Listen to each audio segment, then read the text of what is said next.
Nous allons approfondir la notion de qualité intellectuelle. Nous aborderons ce thème dans l'anthropologie métaphysique, c'est-à-dire la métaphysique qui concerne l'homme en tant qu'il est un être intelligent. On appelle aussi cette branche de la philosophie la psychologie. Cependant, il est manifeste qu'il existe des qualités d'ordre intellectuel dès l'observation concrète et directe de ce qui nous entoure. Il y a des personnes plus cultivées que d'autres. Il y a des professeurs, il y a des élèves. Il y a des personnes plus vertueuses que d'autres. Il y a des héros, il y a des couards. Il y a des traîtres, il y a des chefs, des champions. Ces qualités constituent une part intime des êtres humains et conditionnent notre existence. On s'intéresse ici à un degré de la philosophie de la nature qui est plus ancré dans la philosophie de l'homme et dans l'anthropologie au niveau philosophique. Il y a un lien entre forme et intelligence. Ce lien, nous allons l'expliquer en détail par la suite, mais au niveau de la physique, on peut déjà l'appréhender. En effet, on peut se poser la question, qu'est-ce qui permet à notre intelligence l'intellection des choses qui nous entourent? Qu'est-ce qui fait que l'arbre que je contemple en face de moi dans ce jardin rentre dans mon esprit et que je le conçois? Nous savons bien qu'il n'est pas physiquement présent dans l'esprit, il y a bien autre chose qui va faire le lien entre cet être arbre que j'ai devant moi et mon esprit et la connaissance que j'en ai. Comment des êtres physiques peuvent-ils entrer dans mon esprit? Entrer entre guillemets. C'est la notion d'intellection. L'intellection, l'esprit est par nature immatériel. Nous l'avons vu, l'esprit ne peut pas se toucher, ne peut pas être pris, ne peut pas être saisi, il est immatériel. On appelle en philosophie l'esprit, il est spirituel. C'est donc une constituante immatérielle de notre être. Nous aurons l'occasion de prouver en anthropologie métaphysique l'existence de l'esprit et l'immatérialité de l'esprit. Mais tel n'est pas le sujet du cours, qui est la qualité liée à la notion d'illémorphisme. Cette constituante immatérielle de l'être est ce qui nous permet d'intelliger les choses. C'est aussi notre forme en fin de compte. En fait, l'intellection, c'est le contact, si on veut, on l'expliquera de manière plus détaillée, mais c'est le contact entre deux formes, c'est-à-dire une forme intellectuelle, mon intelligence, qui va percevoir les formes par les qualités des choses qui nous entourent. C'est pour cela que nous avons dit que la qualité était l'agencement de la quantité dans les êtres. Je place tel ou tel morceau d'argile à tel ou tel endroit sur ma statue, de telle ou telle forme, pour lui donner la forme, par exemple, de la Vénus de Milo. Vous voyez, je mets un petit peu pour la tête et j'en mets un peu plus pour les jambes, etc. Donc c'est la qualité qui vient actualiser, en fait, qui vient produire la forme de toute la quantité de matière, vous voyez? Donc c'est bien en saisissant cette forme, qui en fait la forme n'est pas quelque chose de physique que l'on peut toucher, nous sommes au-delà du tactile là, nous sommes vraiment au niveau, à la frontière entre la physique et la métaphysique, au niveau de la compréhension des choses qui nous entourent. Nous saisissons les êtres par leur forme et notamment par leur qualité, qui nous traduisent ce qu'elles sont et qui en soi, étant immatérielles, les qualités sont des éléments immatériels, elles peuvent pénétrer notre intelligence et nous faire comprendre les choses qui nous entourent. C'est pour ça que par exemple même la matière argile, si je prends juste un tas d'argile, l'argile est déjà douée de forme, il a la notion de matière, c'est une matière, mais on sait que c'est de l'argile et pas du plomb. Parce que déjà, ça a une forme plutôt ocre rouge, marron, on voit que c'est meuble, etc. Il y a des propriétés chimiques que nous pouvons analyser et connaître. Ainsi, nous pouvons discerner que telle matière première, entre guillemets, est de l'argile et non du bronze ou de l'or, tandis que c'est la forme qui va transmettre cette information à notre esprit qui est lui-même formel et spirituel, qui est en fait la forme de notre corps. Nous aurons l'occasion d'y revenir. La physique reste toujours une science et une philosophie inachevée, avec un goût d'inachevé. On a envie d'aller plus loin. Vous voyez, là oui, c'est bien joli, vous nous emmenez voir ces questions de forme, etc. Mais qu'est-ce qu'il y a après? Comment est-ce que vous pouvez dire que l'esprit humain est la forme du corps, etc. Eh bien, il faut aller petit à petit, et en fait, c'est en posant les questions au fur et à mesure de l'observation de la réalité que l'on va vraiment pouvoir édifier une philosophie. Mais il faut prendre le temps de tout analyser petit à petit et de voir comment sortent les questions, comment sortent les choses. Et c'est pour ça qu'on commence d'abord par l'observation du réel, avant d'entrer dans des questions philosophiques, notamment les fameuses grandes questions critiques. Est-ce que je peux penser correctement? Est-ce que le réel est capable d'entrer dans mon esprit, etc., etc. Non, non, c'est pas du tout comme ça qu'on commence à penser. Il y a par ailleurs des controverses sur ces sujets, comme sur beaucoup d'autres. Les anciens considéraient les 4 éléments comme étant des qualités, parce qu'ils les considéraient comme n'étant pas mathématiquement mesurables. L'eau, le feu, la terre et l'air. Or, on sait aujourd'hui que la science a réduit le champ des qualités comme les concevaient les anciens. Mais encore une fois, ce n'est pas parce que la science explique certaines choses que la notion elle-même de qualité est remise en cause. C'est juste que l'on appliquait cette notion de qualité à des choses qui n'étaient pas vraiment en phase avec le concept. Par exemple, le feu. Nous savons que le feu est la combustion d'un élément. Nous pouvons l'expliquer chimiquement. L'eau est encore plus facile à expliquer. C'est un composé, c'est c'est 2 atomes d'hydrogène et un atome d'oxygène qui forment une molécule. Ce n'est pas pour autant que l'eau ne possède pas des qualités que l'acide sulfurique n'a pas. L'eau peut éteindre le feu, l'acide sulfurique ne peut pas l'éteindre. Vous voyez? Donc il y a certaines notions qui doivent être précisées par rapport à la philosophie des anciens et qui gardent toute leur valeur, même actuellement, avec tous les objets scientifiques et tout le bagage scientifique que nous avons développé depuis l'âge moderne. La grande question depuis plusieurs siècles sur ces notions de qualité qui sont au-delà des sensations matérielles se résume dans la question du mécanisme ou du mécanicisme. Le mécanisme, au sens large, notamment chez Descartes, propose de ramener tous les sensibles à des considérations mathématiques. Pour Descartes, tout ce qui n'est pas mathématiquement mesurable n'existe pas, est de l'illusion ou alors est impossible à prouver. On considérera donc la réalité, et en particulier l'homme, comme n'étant qu'une machine douée uniquement de quantités mesurables. Par suite, et voilà pourquoi c'est une négation de la métaphysique, si l'homme et la réalité n'est qu'une machine plus ou moins compréhensible au niveau mathématique, on en vient à nier la raison des êtres, le ratio en latin, c'est-à-dire la notion de compréhension de l'être en tant qu'il est intellectuellement compréhensible dans sa finalité, dans son but, le pourquoi de son existence.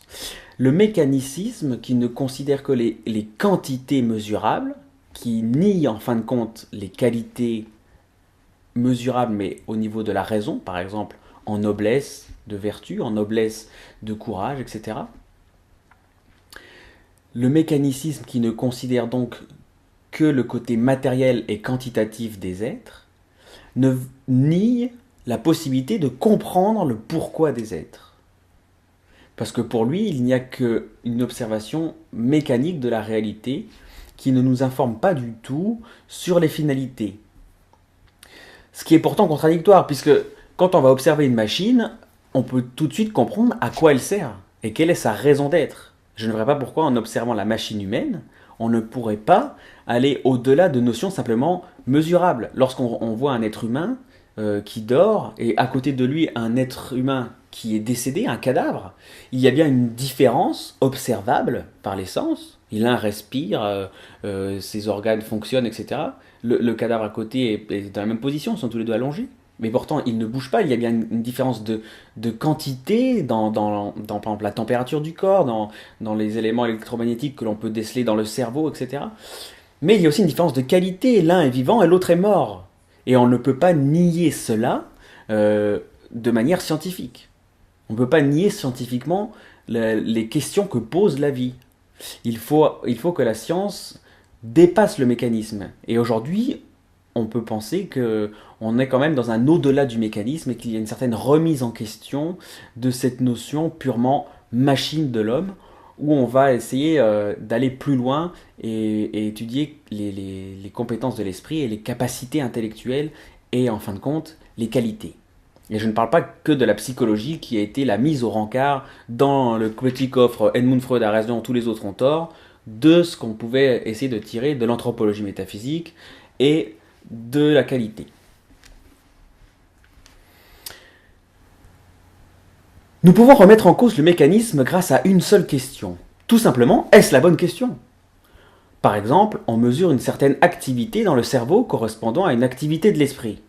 Lorsque j'ai faim, lorsque j'ai tout de suite une passion pour quelque chose, lorsque je me pose une question, lorsque je réfléchis, lorsque je rêve, on peut mesurer dans telle ou telle zone du cerveau où se situe l'activité, si on veut, ou on ne sait pas trop, mais disons, on peut mettre en lien telle action intellectuelle et telle activité électrique correspondante dans le cerveau. Mais est-ce qu'une relation signifie-t-elle une identité ?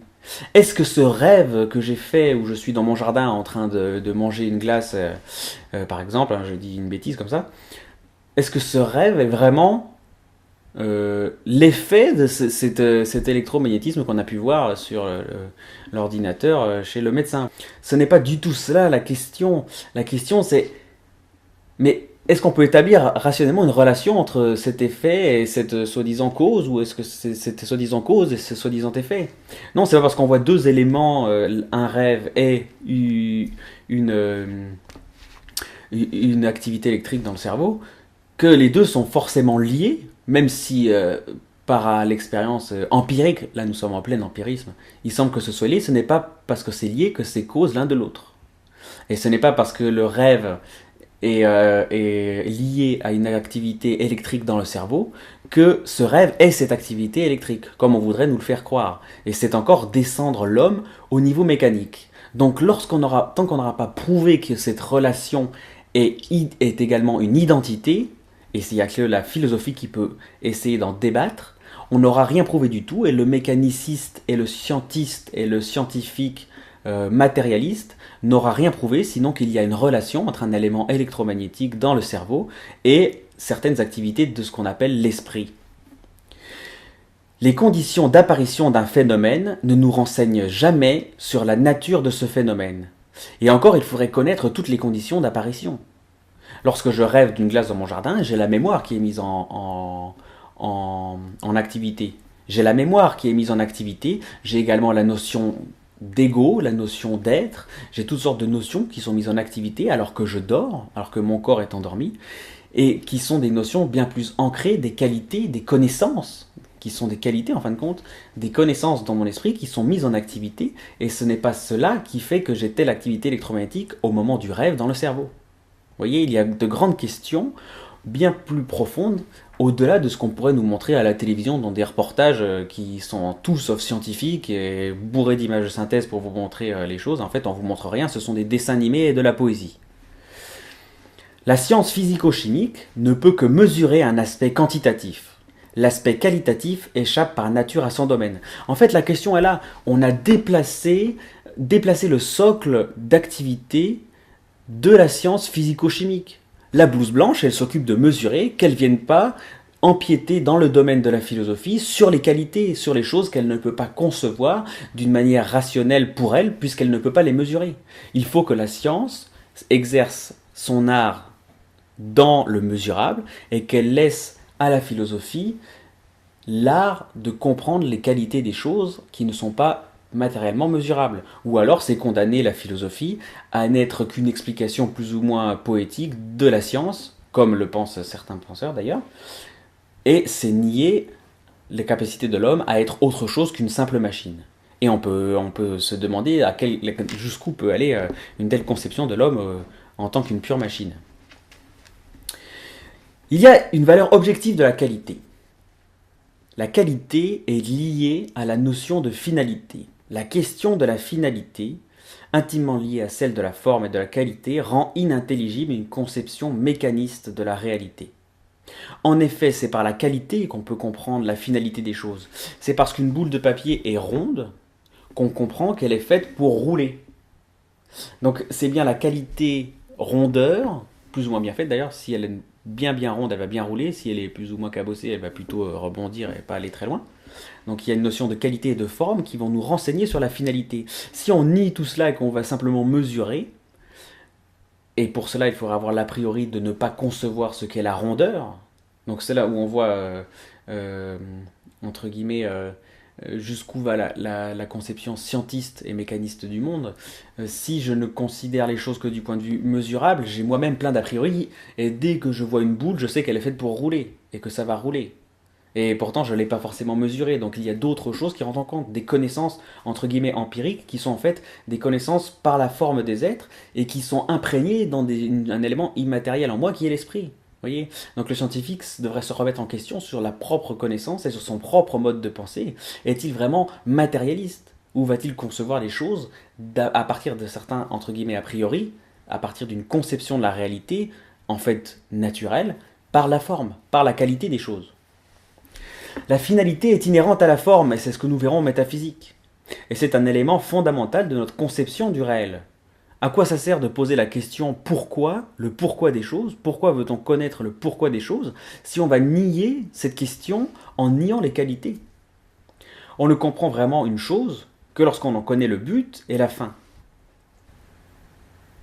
Nous allons finir par une petite annexe, la philosophie au-delà de la science. La science, si elle ne fait que mesurer les quantités, elle n'appréhende la réalité sous un angle qui sera uniquement particulier et limité. Et c'est toute l'étendue qui sépare le comment du pourquoi. Et c'est cette grande phrase de Rabelais, science sans conscience n'est que ruine de l'âme.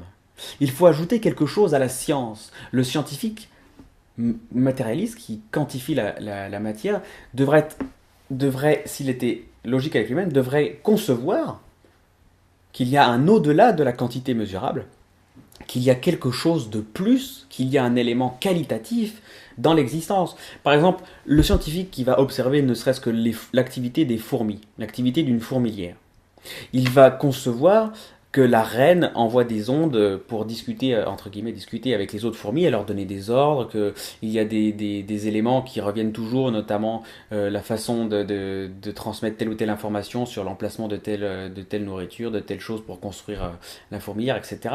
Et tout ceci constitue un ordre qui est en fait décernable que si l'on va chercher la notion de qualité. Mais si on prend la nature au niveau mesurable, déjà on va surtout nier l'ordre, puisque l'ordre est un élément qualitatif.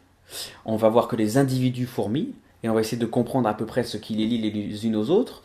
Mais dès le moment où on sort du qualitatif, on va mesurer la fourmi, ce qu'elle fait, la distance qu'elle fait, sa taille, ce qu'elle mange, etc. Comment elle va discuter avec les autres fourmis, etc. Mais on ne va pas appréhender l'ordre tout entier de la fourmilière en montrant le but de son existence. Et ensuite, il faut extrapoler au niveau du biotope. Les fourmis existent là parce qu'elles sont mangées par tel animal qui est lui-même, etc., sert à telle chose dans la nature, pour qu'il y ait un ordre dans la nature qui permette à la nature d'évoluer et de vivre tout simplement. Toutes ces choses, même la notion d'écosystème n'existe que si l'on comprend les qualités des choses. Et pourquoi? Parce que la qualité va nous renseigner sur l'ordre des choses.